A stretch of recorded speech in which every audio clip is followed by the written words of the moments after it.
ಶ್ರೀ ಗುರು ಬಸವಲಿಂಗಾಯ ನಮಃ.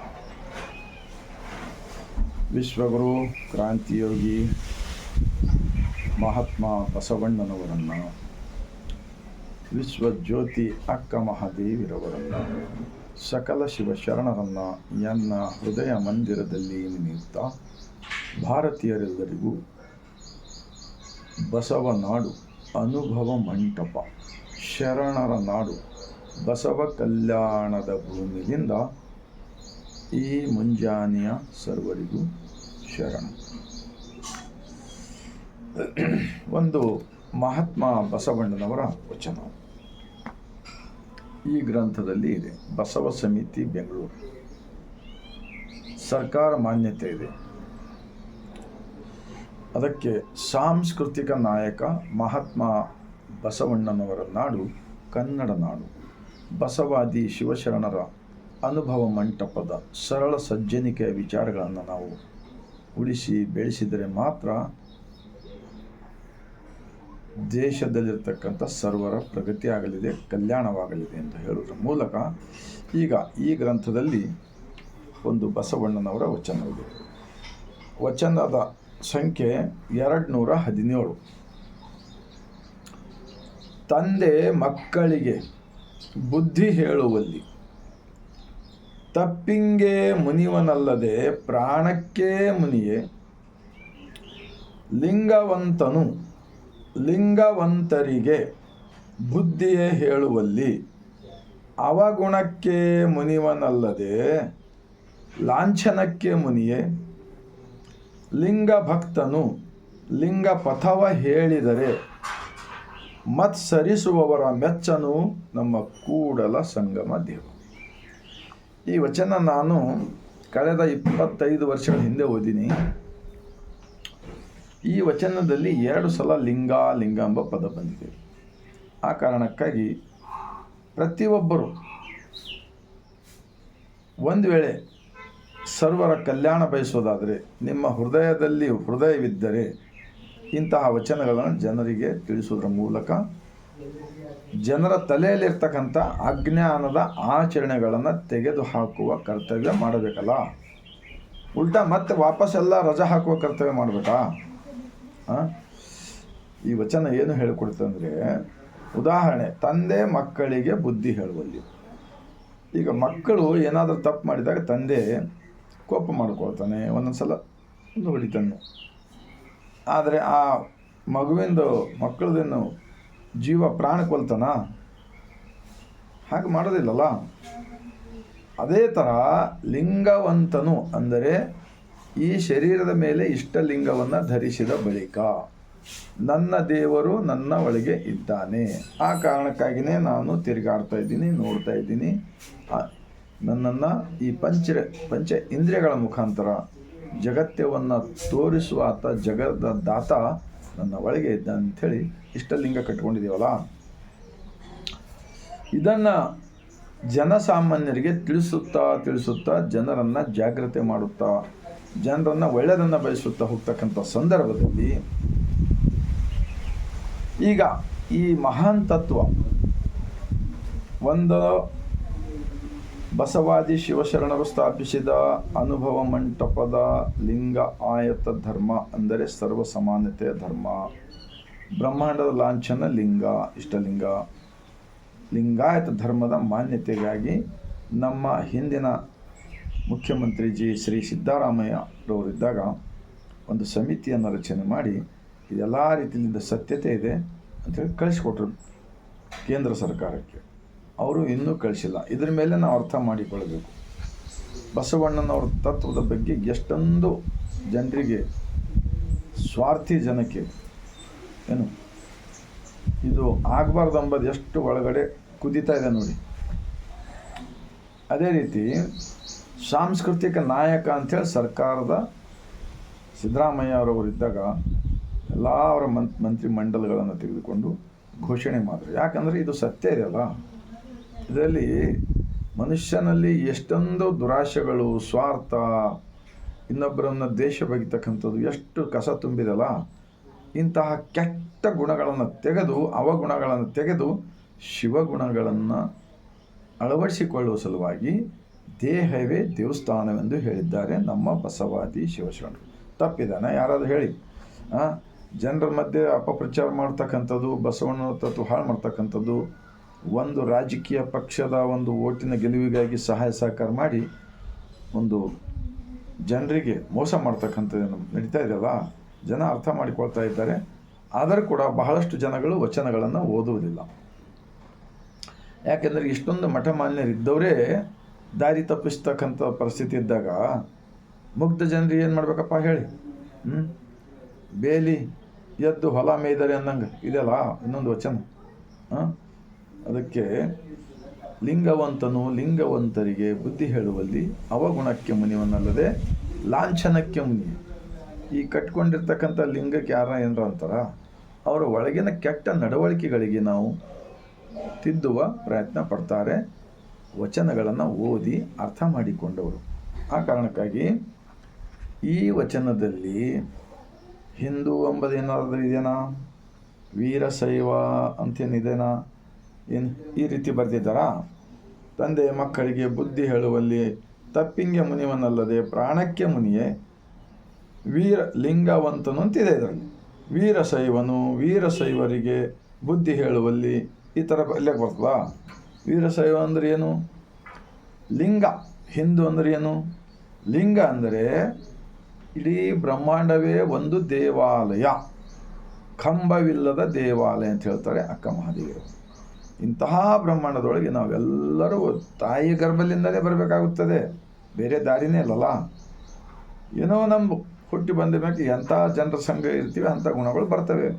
ಒಳ್ಳೆಯವ್ರ ಸಂಘದಾಗ ಕುಂತಾಗ ಒಳ್ಳೆಯ ಗುಣಗಳು ಬರ್ತವೆ, ಕೆಟ್ಟವ್ರ ಸಂಘದಾಗ ಕುಂತಾಗ ಕೆಟ್ಟ ಗುಣಗಳು ಬರ್ತವೆ. ಇದನ್ನೆಲ್ಲ ತಿದ್ದಿಕೊಳ್ಳುವ ಸಲುವಾಗಿ ಅಂತೂ ಮಹಾತ್ಮ ಬಸವಣ್ಣನವರು ಬಿಜ್ಜಳರಾಜರ ಪ್ರಧಾನಮಂತ್ರಿ ಇದ್ದಾಗ ಅನುಭವ ಮಂಟಪ ಸ್ಥಾಪನೆ ಮಾಡಿದರು. ಅವರಿಗೆ ಮನಸ್ಸು ಮಾಡಿದ ಗುಡಿ ಗುಂಡಾರಗಳನ್ನ ಕಟ್ಟಬೇಕಾಗಿತ್ತಲ್ಲ, ಯಾಕೆ ಕಟ್ಟಿಲ್ಲಪ್ಪ?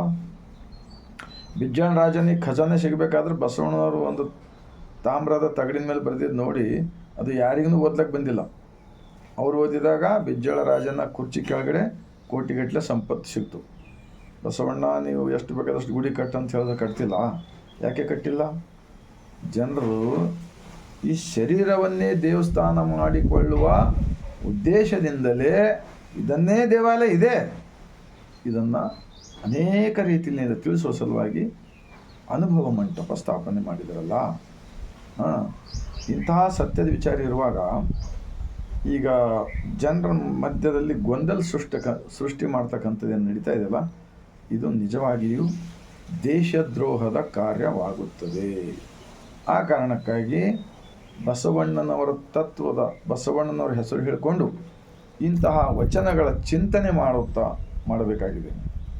ಆದರೆ ಇದನ್ನು ಬಿಟ್ಟು ಜಗಳ ಹಚ್ತಕ್ಕಂಥದ್ದು, ಬಾಯಿಗೆ ಬಂದಂಗೆ ಇನ್ನೊಬ್ಬರನ್ನು ಬೈತಕ್ಕಂಥದ್ದು, ಆ ಟಿ ವಿ ಮಾಧ್ಯಮದವ್ರು ಅವ್ರನ್ನ ಕರೆಸಿ ಮಾತಾಡ್ತಾರಲ್ಲ, ಆ ಟಿ ವಿ ಮಾಧ್ಯಮದವ್ರಿಗೆ ಒಬ್ರಿಗೂ ಕೂಡ ವಚನಗಳು ಗೊತ್ತಿಲ್ಲ. ಈಗ ಜಗಲಿ ಮೇಲಿನ ದೇವರು ತೆಗೆದು ಬೀಟ್ ಅಂತ ಹೇಳ್ತಾರೆ ಅವರು.